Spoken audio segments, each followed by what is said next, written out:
ಹೇ ಕೃಷ್ಣ. ಎಲ್ರಿಗೂ ನಮಸ್ಕಾರ ವೀಕ್ಷಕರೇ. ಹೋಮ ಹವಳ ಜಪ ತಪ ವ್ರತ ಇವೆಲ್ಲ ಇದಾವಲ್ಲ, ಮೊದಲಿಂದನ ಮಾಡ್ಕೊಂತ ಬಂದಿದ್ದಾರೆ. ಯಾಕೆ? ದೇವರು ನಮಗೆ ಒಲಿಲಿ ಅಂತಲ್ಲ, ತಮ್ಮ ಮನಃಶಾಂತಿಗೋಸ್ಕರ, ತಮ್ಮ ಮನಸ್ಸು ಶುದ್ಧೀಕರಣಕ್ಕೋಸ್ಕರ ಜಪ ಮಾಡ್ಕೊಂತ ಬಂದಿದ್ದಾರೆ ಹಿರಿಯರು. ಅದರಲ್ಲಿ ಜಪ ಮಾಡೋದು ಹೇಗೆ ಅಂತೇಳಿ ನಾನು ಇವತ್ತು ಹೇಳ್ಕೊಡ್ತೀನಿ. ಒಂದ್ಸಾರಿ ನೋಡ್ಕೊಳ್ಳಿ. ಇದು ಜಪದ ಮಾಲೆ ವೀಕ್ಷಕ. ಇದು ಜಪದ ಮಾಲೆ 108 ಮುತ್ತಿರೋ ಒಂದು ಮಾಲೆ. ಇದು ಇಸ್ಕಾನಲ್ಲಿ ಸಿಗುತ್ತೆ, ಇಲ್ಲ ಅಂತಂದ್ರೆ ನೀವು ಆನ್ಲೈನಲ್ಲಿ ಕೂಡ ಆರ್ಡರ್ ಮಾಡಿ ತರಿಸ್ಬೋದು. ವಿಷಯ ಏನಪ್ಪ ಅಂತಂದ್ರೆ, ಇದು 108 ಮುತ್ತಿರೋ ಒಂದು ಜಪದ ಮಾಲೆ. ಇದನ್ನು ಮಾಡೋ ರೀತಿ ವಿಧಾನ ಹೆಂಗಪ್ಪ ಅಂತಂದ್ರೆ ನೋಡಿ, ಈ ಬಟ್ಟು ಇದನ್ನು ಈ ತರ ಇಟ್ಕೋಬೇಕು, ಈ ತರ ಇಟ್ಕೋಬೇಕು. ಬೀಜನ ಇದು ಮುತ್ತಿದಲ್ಲ, ಈ ತರ ಇಟ್ಕೋಬೇಕು. ಇದು ಈ ಬಟ್ಟು ಈ ತರ ಇರಬೇಕು. ಈ ಬಟ್ಟು ನೆನಪಿರ್ಲಿ, ಈ ಬಟ್ಟು ಒಟ್ಟ ಟಚ್ ಮಾಡ್ಲೇಬಾರ್ದು. ಇದು ಏನೋ ಅಶುದ್ಧ ಅಂತ ಇದೆ ಈ ಬಟ್ಟು. ಯಾಕೆ ಅಶುದ್ಧ ಅಂದ್ರೆ, ಈ ಬಟ್ಟು ಇದೆಯಲ್ಲ, ಬೇರೆಯವ್ರಿಗೆ ನಿಂದನೆ ಮಾಡ್ತಾನೆ ಇರುತ್ತಂತೆ. ಬೇರೆಯವ್ರಿಗೆ ನೀನು ಸರಿ ಇಲ್ಲ, ನೀನು ಹಾಗೆ ಹಿಂಗೆ ಅಂತೇಳಿ ಈ ಬಟ್ ಮೊದಲೇ ಬರುತ್ತಂತೆ. ಅದಕ್ಕೆ ಈ ಬಟ್ ಇದೆಯಲ್ಲ, ಈ ಬಟ್ ಅದಕ್ಕೆ ತಾಕದಂಗೆ ಈ ತರ ಇಟ್ಕೋಬೇಕು. ಈ ತರ ಇಟ್ಕೊಂಡ್ಬಿಟ್ಟು ಇಲ್ಲಿಂದ ಶುರು ಮಾಡಿ ಹರೇ ಕೃಷ್ಣ ಕೃಷ್ಣ ಕೃಷ್ಣ ಹರೇ ಹರೇ, ಹರೇ ರಾಮ ರಾಮ ರಾಮ ಹರೇ ಹರೇ ಅಂತೇಳಿ ಈ ತರ 108 ಸಾರಿ, 108 ಮುತ್ತು ಇದಾವೆ ಇದರಲ್ಲಿ, 108 ಬೀಜ, 108 ಸಾರಿ ಅಂದ್ರೆ ಇಲ್ಲಿಂದ ಇಲ್ಲಿವರೆಗೂ ಬಂದ್ರೆ ತಿಳ್ಕೊಳ್ಳಿ. ಈ ತರ ಇಲ್ಲಿ ಬಂದು ಎಂಡ್ ಆಯ್ತು ಅಂತ ತಿಳ್ಕೊಳ್ಳಿ. ಇಲ್ಲಿ 108 ಆಯ್ತು ಅಂತ ತಿಳ್ಕೊಳ್ಳಿ. ಈ 108 ಆದ್ರೆ ಇಲ್ಲಿ ಬಂದು ಎಂಡ್ ಆದ್ರೆ 108 ಆದ್ರೆ ಇದನ್ನ ಮೀರಬಾರ್ದು. ಇದು ದಾರ ಇದೆಯಲ್ಲ, ಇದನ್ನ ದಾಟಿ ಹೋಗ್ಬಾರ್ದು. ಮತ್ತೆ ಈ ತರ ರಿವರ್ಸ್ ಮಾಡಬೇಕು. ಆಮೇಲೆ ನೆನಪಿರ್ಲಿ, ಇದನ್ನು ಜಪ ಮಾಡುವ ಮೊದಲು, ನೀವು ಜಪ ಮಾಡುವ ಮುಂಚೆ ಒಂದು ಪಂಚತತ್ವ ಮಂತ್ರ ಅಂತ ಇರುತ್ತೆ. ಆ ಮಂತ್ರ ಹೇಳಿ ಶುರು ಮಾಡ್ಬೇಕು. ಆ ಮಂತ್ರ ಏನಪ್ಪಾ ಅಂತಂದ್ರೆ, ಜಯ ಶ್ರೀ ಕೃಷ್ಣ ಚೈತನ್ಯ ಪ್ರಭು ನಿತ್ಯಾನಂದ ಶ್ರೀ ಅದ್ವೈತ ಗದಾಧರ ಶ್ರೀವಾಸ ಆದಿ ಗೌರ ಭಕ್ತವೃಂದ.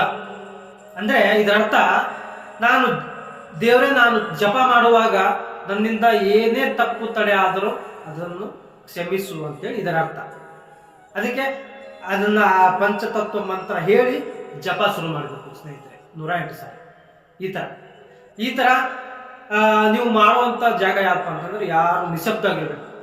ಅಂದ್ರೆ ದೇವ್ರ ಜಗಲಿ ಮುಂದೆ ಆಗ್ಲಿ ಅಥವಾ ಎಲ್ಲಾದ್ರೂ ನಿಶಬ್ದ ಆದ ಸ್ಥಳ, ಸಾಧ್ಯ ಆದ್ರೆ ತುಳಸಿ ಕಟ್ಟೆ ಮುಂದೆ ಮಾಡ್ಬೋದು. ಇನ್ನೂ ಅನುಕೂಲ, ಒಳ್ಳೆಯದು ತುಳಸಿ ಕಟ್ಟೆ ಅಂತ ಮಾಡಿದ್ರೆ. ಆಮೇಲೆ ಇನ್ನೊಂದು ವಿಧಾನ ಅಂತಂದ್ರೆ, ಇದನ್ನ ಮಾಡೋದು ನೀವು ಎಲ್ಲಾದ್ರೂ ಓಡಾಡ್ಕೊಂಡು ಮಾಡ್ಬೋದು. ಈ ತರ ಒಂದು ಬ್ಯಾಗ್ ಬರುತ್ತೆ, ಇದರಲ್ಲಿ ಹಾಕಿ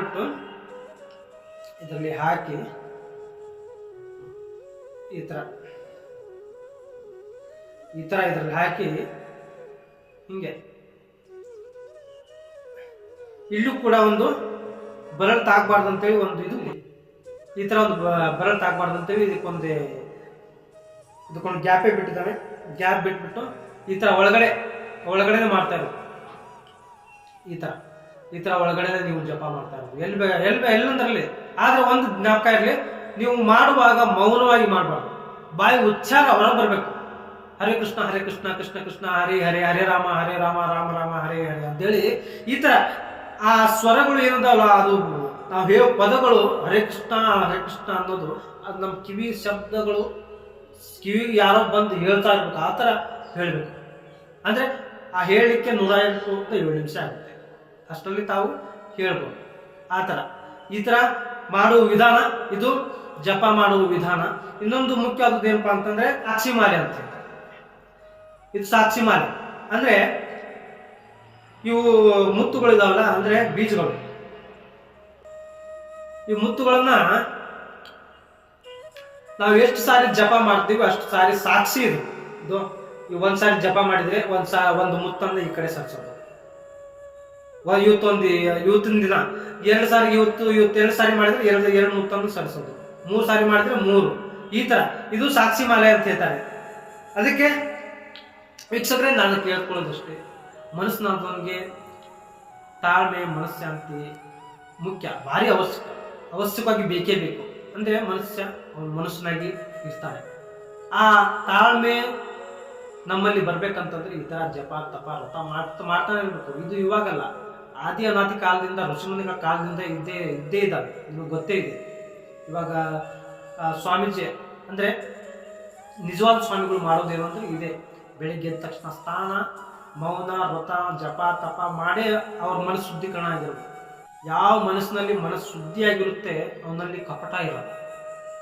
ಆ ಮನಸ್ಸು ಶುದ್ಧಿ ಆಗ್ಬೇಕಂದ್ರೆ ಜಪ ತಪ ಈ ತರ ವ್ರತ ಮಾಡ್ತಾ ಇರುತ್ತೆ. ಅಂದ್ರೆ ನಮ್ಮ ಮನಸ್ಸು ಒಂದು ತೋಟಿಯಲ್ಲಿರುತ್ತೆ, ಹಿಡಿತದಲ್ಲಿರುತ್ತೆ ಹೇಳ್ತಾ ಮತ್ತೆ ಮುಂದಿನ ವಿಡಿಯೋದಲ್ಲಿ ಸಿಗೋಣ. ಅಲ್ಲಿವರೆಗೂ ಹರೇ ಕೃಷ್ಣ ಹರೇ ರಾಮ.